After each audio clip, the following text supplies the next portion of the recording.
آدھی رات کا وقت ہے، سعودیہ میں ایک گھر کے اندر چوری کرنے کے لیے داخل ہوئے۔ آگے کیا دیکھتے ہیں کہ پیسہ بھی بہت ہے اور سامنے دو حسین نوجوان لڑکیاں اور ایک بوڑھی ماں اور ایک چھوٹا بچہ جو کہ 10-11 سال کا ہے۔ السلام علیکم، کیسے ہیں آپ لوگ؟ میں ہوں آپ کے ساتھ عدنان اور آج کی کہانی مشتاق کی سنا رہا ہوں۔ سعودیہ میں کفیل آپ کو بہت سے ملتے ہیں اور بہت سے ایسے کفیل ہوتے ہیں جن کے آپ قصے سناتے ہیں کہ اس نے ایسے ظلم کیا، اس نے ایسے ظلم کیا، لیکن آج میں جو کہانی سنانے جا رہا ہوں یہ بڑی حیران کن ہے۔ ایک عورت کے گھر رات گزارنے کے بعد لڑکے مشتاق کی زندگی بدل گئی۔ مشتاق پاکستان کے ایک شہر کا رہنے والا تھا۔ اس کی والدہ اور والد کے درمیان اکثر لڑائی رہتی تھی۔ مشتاق کی عمر تقریباً 13 سال تھی جب اس کے والد نے اس کی والدہ کو طلاق دے دی۔ اب اس کی والدہ اپنے بھائی کے پاس جا کر رہنا شروع کر دیا اور ادھر مشتاق جو ہے اپنے باپ کے پاس رہتا تھا۔ مشتاق کے باپ نے دوسری شادی کر لی۔ دوسری والدہ جو ہے مشتاق کے ساتھ اچھا سلوک نہیں کرتی تھی اور مشتاق کی عمر تقریباً 15 سال کے قریب ہو گئی۔ مشتاق نے ایک دن اپنی دوسری والدہ کے ساتھ جھگڑا کیا اور اس کے بعد گھر سے نکلا اور اپنی ماں کے پاس چلا گیا۔ اس کی ماں نے اس کو اچھے سے ویلکم نہیں کیا اور ویلکم نہ کرنے کی وجہ سے وہ تھوڑا بوجھا بوجھا سا تھا۔ ایک دن وہاں پر گزارا، دوسرا دن گزارا، دوسرے دن کی شام ہوئی تو اس کی والدہ آئی اور کہتی، بیٹا ایسے ہے کہ تم اپنے ابا کے پاس چلے جاؤ، تمہارے ماموں کی بیٹیاں جوان ہیں جو تم سے پردہ کرتی ہیں اور مجھے بھی اچھا نہیں لگ رہا۔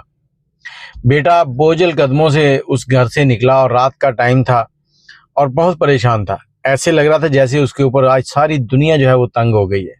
وہ پریشانی کے عالم میں پیدل چلتے چلتے ریلوے اسٹیشن تک پہنچا اور ریلوے اسٹیشن پر ایک دم اسے انجن کی ہارن کی آواز سنائی دی۔ جب اس نے انجن کی آواز سنی تو ایک دم اس کے ذہن میں خیال آیا کہ میں کراچی چلا جاؤں۔ پاکستان میں اکثر نوجوان کیا کرتے ہیں، جب گھر سے بھاگتے ہیں تو سیدھے کراچی کا رخ کرتے ہیں۔ کراچی کہتے ہیں کہ سب کو سنبھال لیتا ہے۔ یہ لڑکا ٹرین میں بیٹھا، پیسے نہیں تھے لیکن بچتے بچاتے کراچی پہنچ گیا۔ کراچی پہنچا، وہاں پر اسٹیشن سے بھی بچتے بچاتے نکل گیا۔ باہر نکلا ہے تو ادھر ادھر دیکھنے لگا، کوئی جگہ نہیں مل رہی۔ اس کو ایک شخص ملتا ہے جو کہ غلط کام کرتا تھا۔ اب اس شخص کے ساتھ اس کے ساتھ چلا جاتا ہے، وہ اس کو لے جاتا ہے، اس سے پوچھتا ہے، ہوٹل پہ کھانا شانا کھلاتا ہے، اس کو گھر لے جاتا ہے۔ گھر لے جا کر اس کو بتاتا ہے کہ اس طرح سے اپنا کام ہے، اگر تم یہ کرو گے تو ٹھیک ہے۔ اب مشتاق جو ہے اس کے ساتھ مل گیا اور جو کام وہ کرتا تھا اس نے بھی وہی کرنے شروع کر دیا۔ مطلب یہ بھی اس کے ساتھ تھوڑا لوفر ٹائپ بننا شروع ہو گیا۔ اب وقت گزرتا رہا، تقریباً اسے 5 سال اس کے ساتھ رہتے ہوئے گزر گئے اور اب وہ شخص اس کو اپنا بیٹا کہتا تھا، بیٹا مشتاق یہ کام کر دو، وہ یہ کام کر دو۔ مشتاق سارے وہی کام کرتا تھا جو وہ کرتا تھا۔ اب اس نے کیا کیا کہ اسے کہا، مشتاق میرا ایک دوست ہے جس کا سعودی عرب میں ایک بڑا سا یہ کہہ لیں کہ ڈیرا ہے، وہ شہر سے باہر ہے، صحرا میں، تمہیں وہاں جانا ہے اور وہاں پر کام کرنا ہے۔ مشتاق نے کہا ٹھیک ہے جی۔ مشتاق کا ویزا بنا، پاسپورٹ، ٹکٹ سب کچھ ہوا۔ مشتاق جہاز میں بیٹھا اور سعودیہ چلا گیا۔ سعودیہ سے اس کو ریسیو کیا گیا اور یہاں پر جو اس کو منگوانے والا تھا وہ اس کے دوست کا، اس کے جو باپ بنا ہوا تھا اس کا دوست تھا۔ اس نے اس سے پاسپورٹ وغیرہ نہیں مانگا، اسے پتا تھا کہ یہ ہمارے ساتھ ہی رہے گا، اس کی کوئی مسئلہ نہیں ہے، تو اس نے پاسپورٹ نہیں مانگا۔ اب یہ وہاں پر کام کرنا شروع ہو گیا۔ جیسے جیسے دن گزرتے جا رہے تھے اس کے سامنے عجیب و غریب سی چیزیں سامنے آ رہی تھیں اور اس کی عقل جو ہے وہ دنگ ہوتی جا رہی تھی۔ کیا ہوتا تھا، شام ہوتے ہی وہاں پر بہت سے سعودی آتے تھے جو وہاں پر جوا شراب عیاشی کرتے تھے۔ جوا شراب تو ایک عام سی چیز تھی، اس سے بھی آگے کی باتیں ہوتی تھیں۔ ساری رات وہاں پر یہی کام ہوتے تھے اور مشتاق کو وہاں پر تقریباً 3 سال گزر گئے۔ 3 سال کے دوران مشتاق جتنے بھی پیسے کماتا وہیں پر جوا میں لگا دیتا اور بہت سے سعودی لڑکے جو اسی نیچر کے مالک تھے اس کے دوست بھی بن چکے تھے۔ اب ایک دن یہ صفائی کر رہا ہے اور صفائی کرتے کرتے اس کے دوستوں نے اسے کہا کہ یار ہم کوئی بڑا ہاتھ مارتے ہیں۔ اس نے کہا کیا؟ انہوں نے کہا کہ فلاں جگہ پر ایک عورت رہتی ہے، اس کے گھر چلتے ہیں، اس کے بعد بہت پیسہ ہے، وہاں سے پیسہ لوٹ کر لاتے ہیں۔ اب اس نے کہا ٹھیک ہے۔ شام ہوئی، سارے گاڑی میں بیٹھے ہیں۔ اس دن اس نے اپنے اس جو وہاں پر اس کا کفیل تھا اس سے چھٹی لی اور گاڑی میں بیٹھ کر نکل گئے۔ رات کو اس عورت کے گھر پہنچے ہیں، اس کے گھر کے اندر داخل ہوئے ہیں۔ جیسے ایک گھر کے اندر داخل ہوئے ہیں تو کیا دیکھتے ہیں کہ ایک طرف کونے میں 2 لڑکیاں سہمی ہوئی بیٹھی ہیں جو نوجوان ہیں اور اتنی خوبصورت ہیں کہ ان کے حلق سے پانی بھی اترتا ہوا نظر آئے، اور ان کے ساتھ ایک 11 سال کا چھوٹا بچہ بیٹھا ہے اور دروازے میں ان کی والدہ بوڑھی جس کے ہاتھوں پر چہرے پر جھریاں پڑی ہوئی ہیں، عمر رسیدہ ہے، وہ ان بچوں کو کہہ رہی ہے کہ بیٹا تمہیں جو چاہیے لے جاؤ، بس ہمیں کچھ نہ کہنا۔ لیکن اتنے میں مشتاق اپنے دوستوں کو کہتا ہوا، یہ دیکھو مال تو ادھر کھڑا ہے۔ اب اس کے دوست بھی متوجہ ہو جاتے ہیں, سب ان لڑکیوں کی طرف بڑھنے لگتے ہیں. ان کی جو ماں ہے لڑکیوں کی, وہ ان کے آگے سماج ہاتھ جوڑتی ہے کہ بیٹا ہمیں معاف کر دو, تمہیں جو پیسہ چاہیے جو بھی ہے میں ہر چیز تمہارے سامنے رکھتی ہوں, میں FIR کچھ نہیں کروں گی, پولیس کاروائی نہیں کروں گی, لیکن ہماری عزت جو ہے اسے نہیں چھیڑو. اتنے میں مشتاق کے دل میں پتہ نہیں کیا آتا ہے, مشتاق اپنے دوستوں کو کہتا ہے کہ خبردار تم میں سے کسی نے اگر ان لڑکیوں کو چھیڑا تو. اب اس کے دوست جو تھے وہ اس کو نہیں ایزی لے رہے تھے, وہ آگے بڑھ رہے تھے لڑکیوں کی طرف, لڑکیوں کو تنگ کر رہے تھے. لڑکیوں کا جو بھائی تھا وہ بھی آگے بڑھا, اس نے کہا اگر کسی نے میری بہن کو چھیڑا تو اس کے ساتھ اچھا نہیں ہوگا. اب چھوٹا بچہ ہے 10-11 سال کا, اسے انہوں نے 2 چپیڑیں ماری اور سائڈ پہ کر دیا.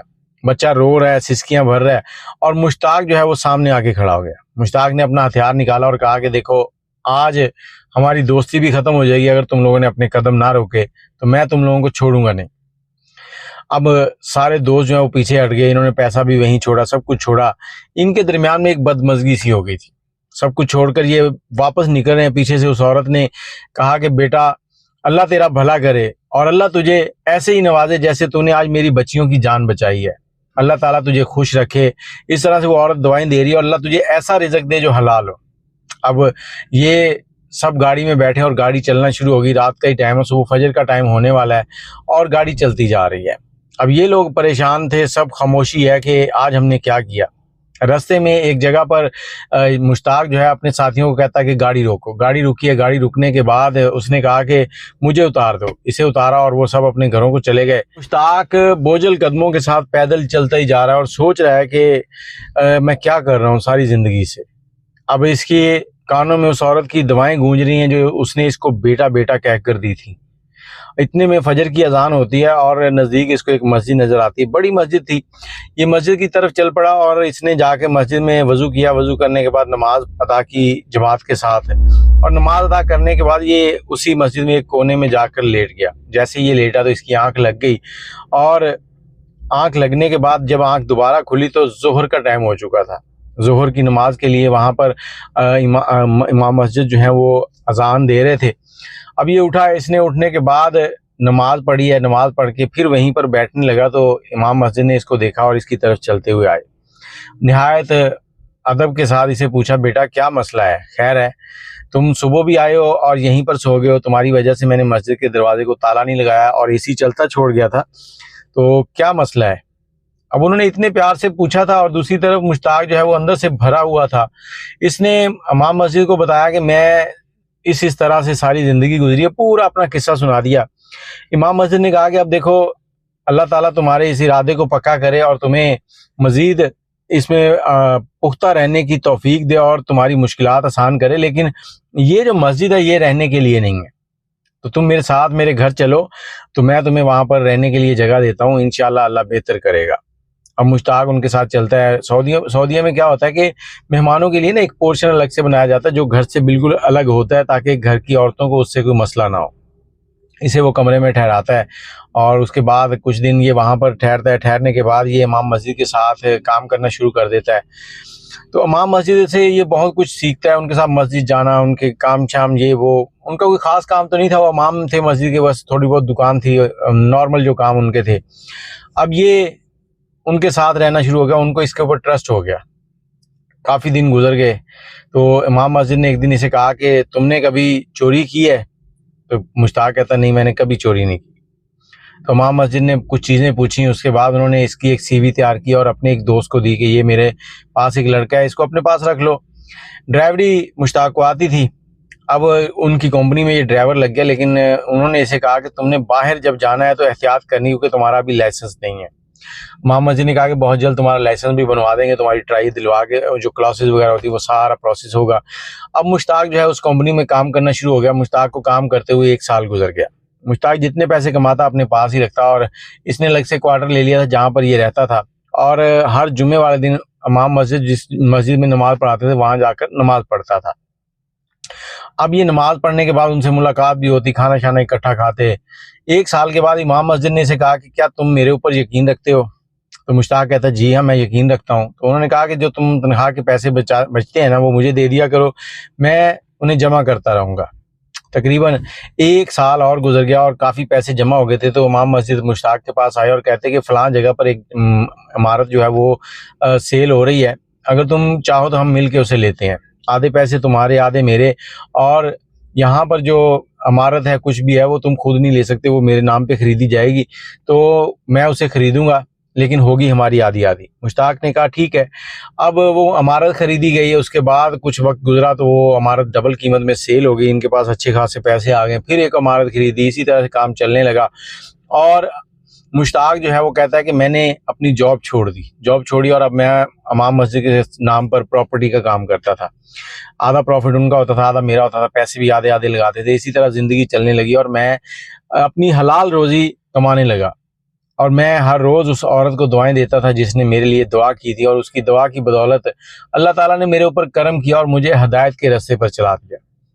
اور اس کے بعد امام مسجد جو ہے ان کی ایک بیٹی جوان تھی، انہوں نے اس لڑکے سے پوچھا کیا تم میری بیٹی سے شادی کرو گے؟ تو انہوں نے اپنے بیٹے سے اس کی شادی کروا دی، اور اس طرح سے مشتاق جو ہے وہاں پر اپنی زندگی گزارنے لگا۔ تو میں آپ لوگوں کو یہ کہانی اس لیے سنا رہا ہوں کہ انسان اگر سچے دل سے دعا کرے تو انسان کی دعا جو ہے وہ قبول ہوتی ہے اور آپ کی زندگی جو ہے وہ بدل جاتی ہے۔ باقی بہت سے معاملات ایسے ہوتے ہیں جن کو ہم خود سے سیٹ نہیں کر سکتے، ہم ان کے اوپر کوئی بھی رائے نہیں دے سکتے، جیسا کہ مشتاق کی والدہ کو جو ڈیورس ہوئی، یا اس کی والدہ جو دوسری تھی انہوں نے جو اس کے ساتھ رویہ رکھا۔ کہتے ہیں کہ دنیا گول ہے، آج اگر آپ کسی کے لیے پھول بچھائیں گے تو کل آپ کے لیے پھول آئیں گے، اگر آپ نے آج کانٹے بچھائے تو کل آپ کے لیے بھی کانٹے ہیں۔ دعا میں یاد رکھیے گا، اپنی رائے ضرور دیجیے گا، چینل کو سبسکرائب کر لیں۔ اللہ حافظ۔